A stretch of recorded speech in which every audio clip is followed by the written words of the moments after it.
Hey fantasy football fans, it's me, the Fantasy Football Girl, coming at you with another edition of Vlog Times. So here we are on Thursday, gearing up for the Thursday night Bears versus Dolphins game. I know I, for one, am very excited.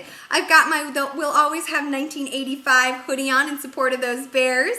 Heard something funny today that I thought I'd share with you. It was from a fellow Bears fan who said, the only thing sadder than listening to Bears fans talk about 1985 is listening to Fins fans talk about 1972.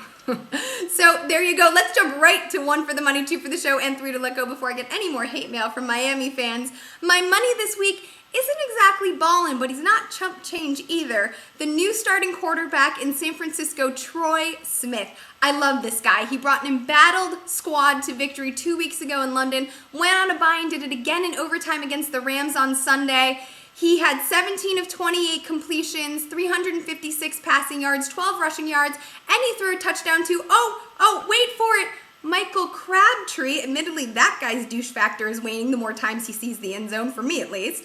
Additionally, Smith did not throw an interception for the game. He was, however, sacked 5 times, and he did have a fumble, so not fantastic. Still, I love this guy. Now, I am certainly a sucker for an underdog, but his arm strength is awesome.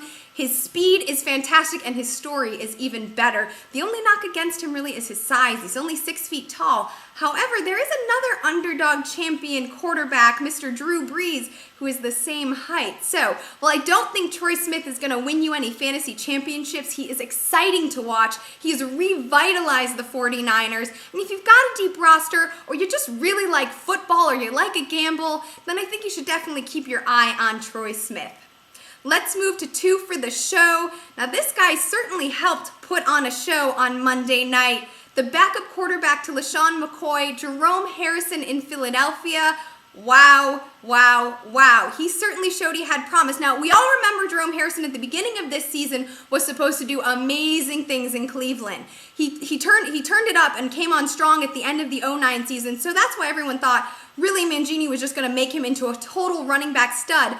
Well, that didn't exactly happen. Now, I'm not sure if Harrison pissed in the coach's coffee or if Mangini knew something we didn't, because Peyton Hillis definitely did show up. But he never got the shot, and he was eventually traded to the Eagles, where he's the backup to McCoy, doing good things. And granted, most of the time he saw was garbage time, and while I don't think he's a giant, he's not a start for this season. If McCoy goes down, however, he's a nice backup. He certainly surpassed Mike Bell. He had 11 carries for 109 yards, 1 reception for 15 yards, and that great touchdown. If you're in a keeper league, I think he's someone who might be an option as a handcuff to McCoy in the 2011 season. This guy has a huge amount of potential. You definitely need to keep your eye on him. He just needs to get the breaks. And with this being the NFL, you never know when those are going to come. They could come tomorrow, they could come on Sunday, or they could come a year from now, but still a name you want to remember. Speaking of breaks, the next guy in my 2 let go section, he had a tough one on Sunday. Chad Henne of the Miami Dolphins. Now at the beginning of the season, he showed a lot of promise. The passing game was opening up in Miami. I featured him, I believed in him, and that just didn't really pan out. He lost the confidence of the coach and was benched in favor of Chad Pennington on Sunday, who, surprise, 2 snaps into the game, hurt his shoulder again. Now, that's got to be the career ender for Pennington. I don't know. If the dude keeps coming back, he's kind of like the Energizer Bunny, but like busted.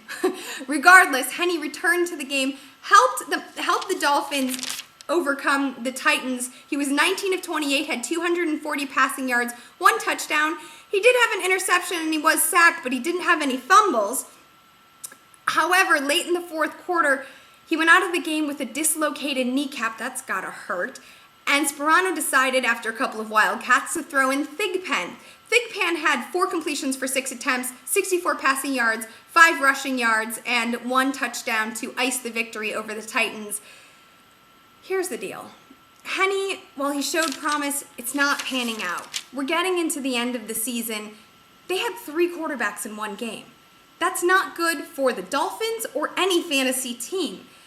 I just feel like it's not happening, and while he may not be a drop, he's certainly a sit, and if you need to make room on that roster for other options because we're moving into the playoffs, then by all means, let go of Henne.